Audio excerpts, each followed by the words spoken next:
Salut et bienvenue dans une nouvelle vidéo dans laquelle je vous montre ma semaine. Alors pourquoi est-ce que j'ai filmé ma semaine? Déjà parce que j'adore regarder ce genre de vidéos sur YouTube, je sais que c'est un petit peu bizarre mais perso j'adore voir ce que les gens font, comment ils s'organisent, etc. Ensuite parce que je pense que c'est pas mal de voir ce que fait concrètement une podcasteuse. J'arrête le frigo.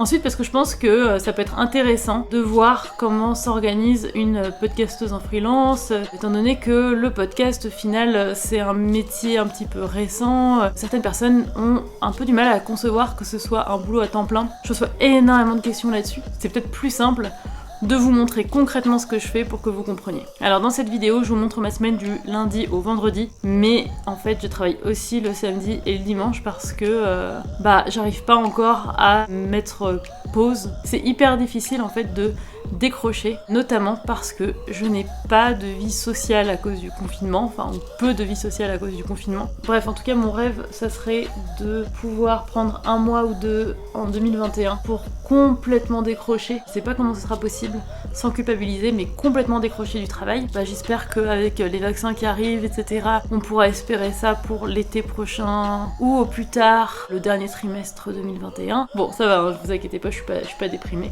J'ai quand même de la chance aussi, j'ai mon copain qui habite à 100 minutes de chez moi, donc on se voit quand même pas mal. On essaie quand même d'avoir nos moments chacun de son côté. On profite du fait d'avoir 2 appartes, mais on passe aussi pas mal de temps ensemble, ça permet de décrocher, donc c'est cool. Voilà, c'est parti pour ma semaine.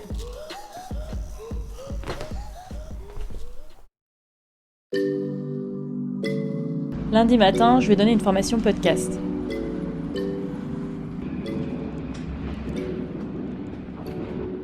Depuis quelques semaines, je travaille avec un organisme qui me propose régulièrement des missions.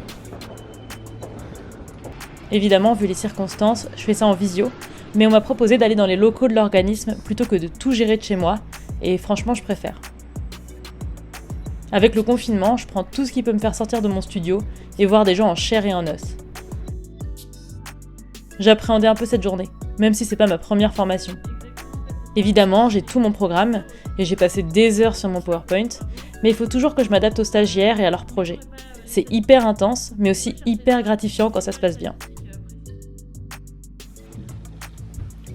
Hello. Alors, du coup, je viens de rentrer de ma formation, ça s'est trop bien passé. J'avais un groupe de 6 personnes, 6 femmes d'ailleurs, et c'était super intéressant. J'ai trouvé que l'énergie du groupe était top. Voilà, bon est-ce que j'ai à dire d'autre? Rien, donc on va s'arrêter là. Bye.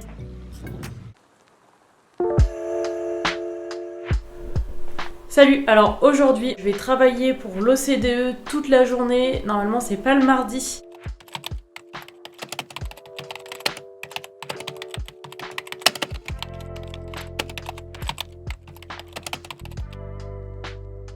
Mais exceptionnellement, comme j'avais la formation hier, on a décalé du lundi au mardi, puis je travaille aussi 2 autres jours dans la semaine. Donc voilà, aujourd'hui on va faire ça. J'ai travaillé sur la conception d'un podcast pour l'OCDE. L'idée, c'était de transformer une conférence de 2h15 en un podcast de 20 minutes. Depuis que je bosse pour eux en freelance, j'apprends plein de choses sur la gestion internationale du Covid, les vaccins, etc. Là aussi, je travaille complètement à distance depuis le début. C'est un peu bizarre de prendre ses marques dans un nouveau boulot sans avoir jamais rencontré ses collègues en vrai. Mais bon, 2020 quoi.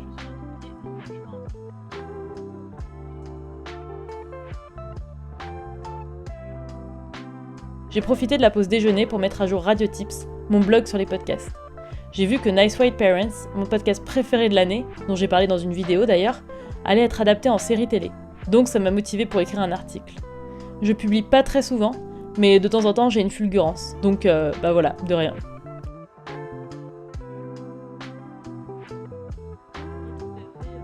Pour finir, j'ai appelé une copine podcasteuse pour lui demander conseil sur un truc. Dans le petit milieu du podcast, on se consulte souvent quand on doit faire quelque chose d'important, genre faire un devis, répondre aux demandes d'un producteur, ou quand on a un doute sur une question éditoriale. Ça permet de se sentir un peu moins seul, et personnellement, ça m'aide énormément d'avoir ce petit réseau sur lequel je peux compter.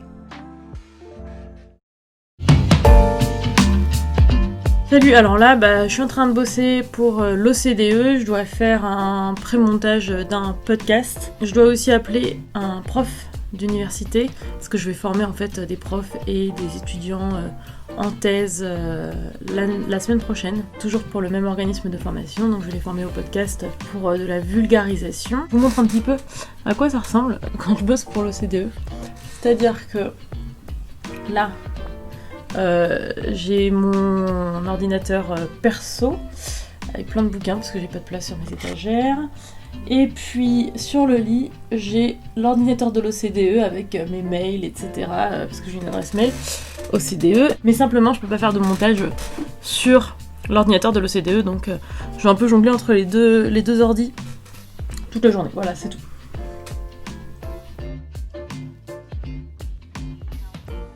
La journée a commencé avec une réunion Zoom, encore quelque chose de très 2020. Heureusement pour moi, c'est jamais des réunions qui durent 3 heures. Et sans ça, je saurais même pas à quoi ressemblent mes collègues, donc je vais pas me plaindre.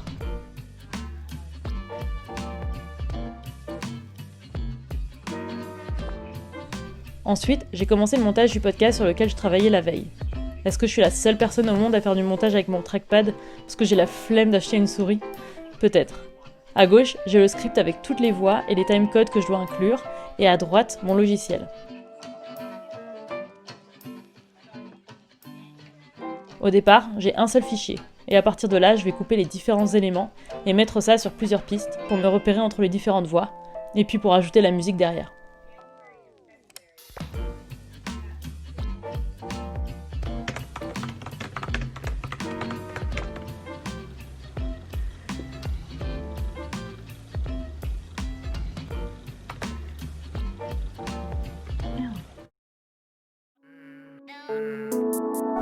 Salut, aujourd'hui on va à l'école.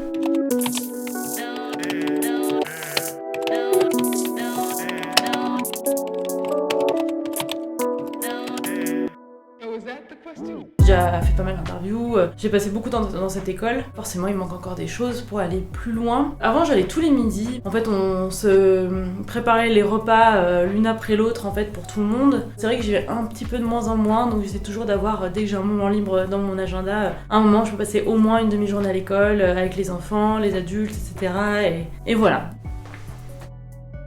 J'adore aller à l'école. Déjà parce que c'est là que je vois le plus de monde en ce moment. J'ai l'impression d'avoir une vie presque normale, même si évidemment, on porte tous des masques, les adultes comme les enfants. Et puis c'est mon projet de podcast préféré depuis que j'ai commencé ce métier. Tous les personnages sont fascinants, enfants comme adultes. Même si bon, c'est pas toujours facile, parce que je me pose plein de questions éthiques sur le fait d'enregistrer un enfant qui n'a même pas 10 ans.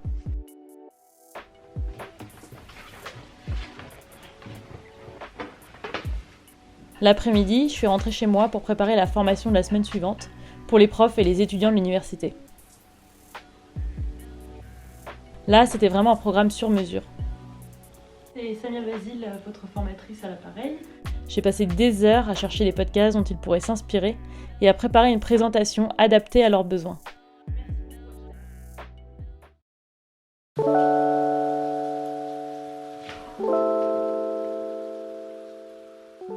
Le vendredi, je travaille à nouveau pour l'OCDE.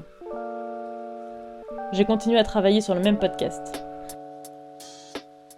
J'ai fait pas mal de modifs par rapport au script original, en fonction des retours de mes boss et aussi de mes propres oreilles. C'est ça le montage, un gros travail de réécriture par rapport à ce qui était prévu au départ. J'ai travaillé assez tard pour envoyer une première version avant le week-end.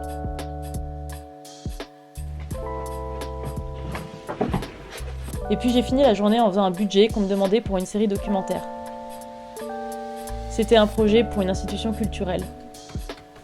Il fallait que je lise pas mal de documents pour comprendre ce qui était demandé, puis estimer le temps de travail total, et donc le budget global. Quand j'ai fini tout ça, je suis allée chez mon copain. Même s'il habite à côté, le fait de sortir et de changer d'environnement me permet de couper avec le travail, au moins pour la soirée. Même si bon, je dois toujours bosser un peu le samedi et le dimanche. Et voilà pour ma semaine.